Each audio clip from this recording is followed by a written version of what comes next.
Iran में जंग के तनाव के बीच क्यों हुई अग्नि पूजा? लाखों ईरानी मुसलमान नाचते गाते पूजा के लिए क्यों निकले? बिना हिजाब बुर्के के ईरानी महिलाओं ने कौन सा नृत्य किया? दोस्तों, इन दो तस्वीरों को ध्यान से देखिए। पहली तस्वीर में ईरान के सुप्रीम लीडर अयतुल्लाह खामेनेई हाथ में बंदूक उठाकर इजराइल के खात्मे की कसम खा रहे हैं, तो दूसरी ओर उसी ईरान में इस्लाम के सिद्धांतों के खिलाफ जाकर लाखों लोग अग्नि पूजा कर रहे हैं। आखिर क्या वजह है कि करीब 4 दशक पहले ही इस्लामी क्रांति के जरिए इस्लाम के उसूलों के हिसाब से जीने मरने की कस्में खाने वाले ये लोग अग्नि पूजा करने जा रहे हैं? एक तरफ इस इस्लामी देश का सर्वोच्च लीडर पूरी दुनिया के मुसलमानों को इस्लाम की दुहाई दे रहा है, तो दूसरी तरफ इसी देश की मुस्लिम महिलाएं हिजाब बुर्का उतारकर गैर इस्लामिक धार्मिक समारोह में नाच गा रही हैं।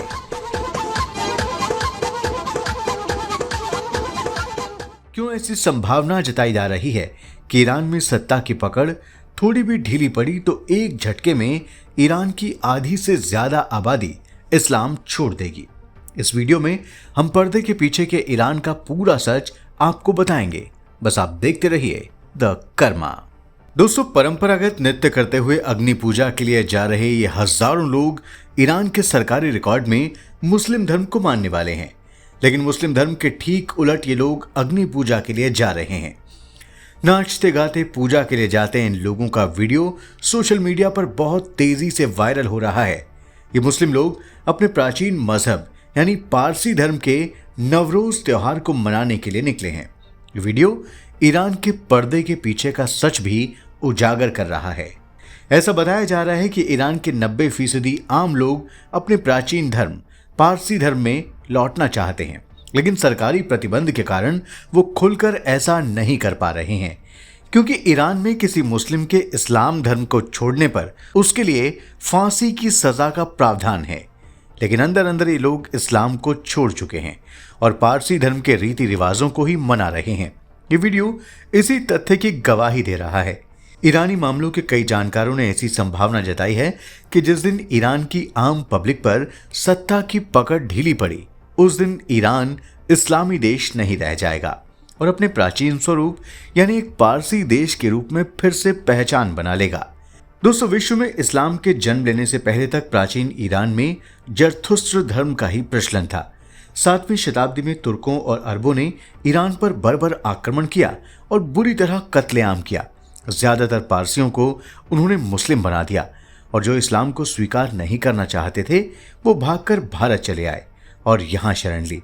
गौरतलब है कि आज दुनिया में जो भी गिने चुने पारसी हैं वो भारत की वजह से ही हैं। लेकिन गौर करने वाली बात यह है कि 1979 में हुई इस्लामी क्रांति ने ईरान को एक कट्टर मुस्लिम देश के रूप में तो जरूर बदल दिया, लेकिन इस क्रांति ने यहाँ के लोगों की भावनाओं और मूल चरित्र का भी दमन कर दिया।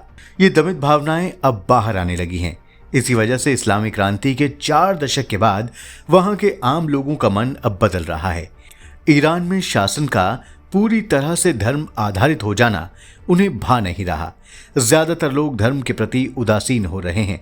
ईरान में तो दूसरे धर्म को अपनाने की पाबंदी की वजह से आधिकारिक तौर पर तो नहीं, लेकिन व्यवहारिक रूप से दूसरे धर्मों को लोग अपना ले रहे हैं। आपको जानकर हैरानी होगी कि ईरान के एक धर्मगुरु के मुताबिक ईरान के करीब 75,000 मस्जिदों में से करीब 50,000 मस्जिदें बंद रहती हैं, क्योंकि वहां नमाज पढ़ने कोई नहीं जा रहा। हाल ही में ईरान में हुए एक सर्वे में चौंकाने वाले नतीजे सामने आए हैं। इस सर्वे में हिस्सा लेने वाले 99.5% लोग शिया मुसलमान थे। उनमें से 80% ने कहा कि वो ईश्वर पर विश्वास करते हैं, लेकिन खुद को शिया मुसलमान कहने वालों की संख्या सिर्फ 32.2% थी। 9% ने खुद को नास्तिक बताया। 80% लोग जो ईश्वर में विश्वास करते हैं लेकिन खुद को मुसलमानों में शामिल नहीं करते, वो एक बड़ा संदेश दे रहे हैं। संदेश ये है कि उनके मन में अपने प्राचीन धर्म के प्रति लगाव बढ़ रहा है। दोस्तों, ईरान शिया बाहुल्य मुस्लिम देश है। यह अकेला ऐसा देश है जहां शिया राष्ट्रीय धर्म है। शिया और सुन्नी के धार्मिक मतभेद के कारण ही सऊदी अरब और ईरान में हमेशा शत्रुता का भाव रहता है। सऊदी अरब के धर्मगुरु तो आज भी ईरानियों को मुस्लिम नहीं मानते। वो कहते हैं कि इस बात को समझना चाहिए कि ईरानी लोग मेजाए यानी पारसियों के बच्चे हैं अपनी पृष्ठभूमि की वजह से ही ईरानी मुसलमान लंबे समय तक काफी उदार रहे, लेकिन ये उदारता 1979 में तब कट्टरता में बदल गई जब ईरान में इस्लामी क्रांति हुई। इस क्रांति के दौरान ईरानियों ने खुद अपने हाथों से अपने बचे कुचे प्राचीन स्थलों, स्मारकों और मंदिरों को भी तोड़ दिया। दोस्तों, एक और बात गौर करने वाली है कि प्राचीन युग के पारसियों और वैदिक आर्यों के धार्मिक कर्मकांड में कोई भेद नहीं था। वे अग्नि, सूर्य, वायु आदि प्रकृति के तत्वों की उपासना और अग्निहोत्र कर्म करते थे। वे भी बड़े बड़े यज्ञ करते थे, सोमपान करते थे। उनकी भाषा भी उसी मूल आर्य भाषा से पैदा हुई थी जिससे वैदिक और लौकिक संस्कृति निकली है।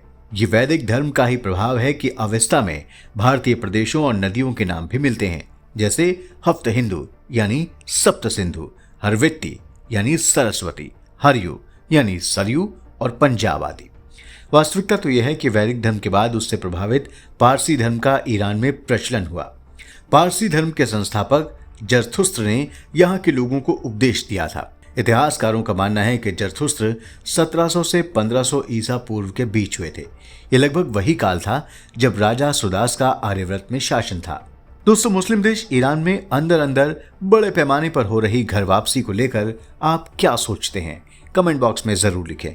वीडियो को लाइक और शेयर करें, चैनल को सब्सक्राइब करें और नोटिफिकेशन के लिए बेल आइकन दबाना बिल्कुल ना भूलें। धन्यवाद।